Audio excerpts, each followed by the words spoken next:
Hej, kan vi godt stille dig nogle spørgsmål om flygtninge? Selvfølgelig. Hvad synes du om flygtninge? Jeg synes, flygtninge er mennesker, som har brug for al den kærlighed og hjælp, de kan få fra udenlandske mennesker, fordi de har krig i deres eget hjemland og kan ikke bo i fred. Så vi har pligt som borgere i Danmark at hjælpe dem. Hvordan har du det med, at flygtningene kommer til Danmark? Jeg synes, det er ret fint, fordi at hvis jeg var en flygtning i f.eks. Syrien, og jeg havde flygtet, så ville jeg også ønske at komme til Danmark og få tilladelse til at bo her med min familie på en god måde. Hvordan ville du have det, hvis du var selv i den situation? Hvis jeg selv var i den situation, havde jeg selvfølgelig også valgt at flygte fra det land, som jeg boede i, hvor der var krig. Jeg havde gjort det samme som dem og flygtet til Europa for eksempel. Hvorfor hjælper vi ikke i nærområdet i stedet for her? Fordi at dem i nærområdet ikke har den samme, de har ikke brug for den samme hjælp som flygtninge, fordi dem i nærområdet har det lige så godt som os, mens dem der flygter fra landet, så er der krig i deres land. Hvordan vurderer man, om en person er flygtning? Man vurderer det ved, at hvis man for eksempel kan se, at de kommer flygtende fra et andet land, og de kan sproget for eksempel, og man kan se på tøjet og sådan noget, at de virkelig har kæmpet for at komme til udlandet. Er flygtninge farligt?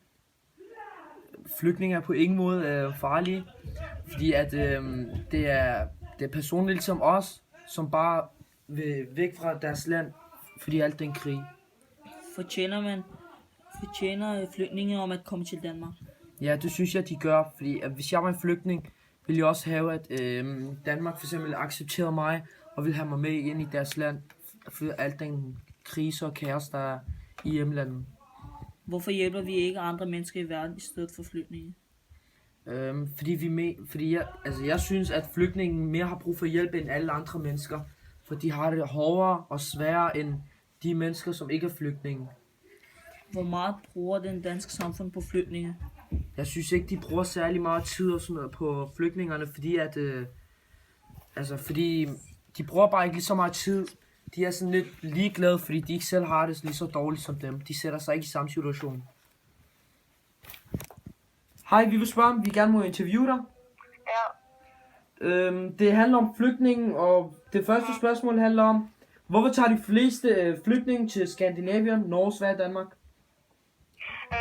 Det tror jeg, det gør, fordi det er de lande, der tager imod dem. Og det er de lande, hvor det kommer til at integrere sig lettest. Okay. Næste spørgsmål er, tror du en flygtning vil blive i Danmark, når krigen er over i hjemlandet? Det tror jeg faktisk, de fleste vil. Da de faktisk har fået job og begynder med at føle sig en rigtig dansker, og hvor deres børn samtidig går i skole. Så de fleste vil nok blive. Okay. Næste spørgsmål igen er, hvorfor tror du, at Danmark overhovedet tager imod flygtninge? Det tror jeg, de gør, så de ikke skal få dårlig ry. Der er mange lande, der gør, og så hvis de nu ikke gør, så får de dårlig ry. Okay, på den måde. Næste spørgsmål ligger på, hvad er forskellen mellem en indvandrer og en flygtning? En indvandrer, det er nogen, der kom i landet før, som har boet her. Og flygtninge, det er nogen, der bare kommer, fordi der har været krig i deres land. Det vil jeg nok tro. Okay. Og så ligger det sidste spørgsmål på, hvordan får en flygtning dansk statsborger? Det tror jeg, ved at bo i landet lang tid, og ved at søge ind om det jo. Ja, præcis. Tak for interviewet. Vi takker. Ja, selv tak. Jeg håber, I får god karakter for det. Tak skal du have. Hej. Ja, hej, far.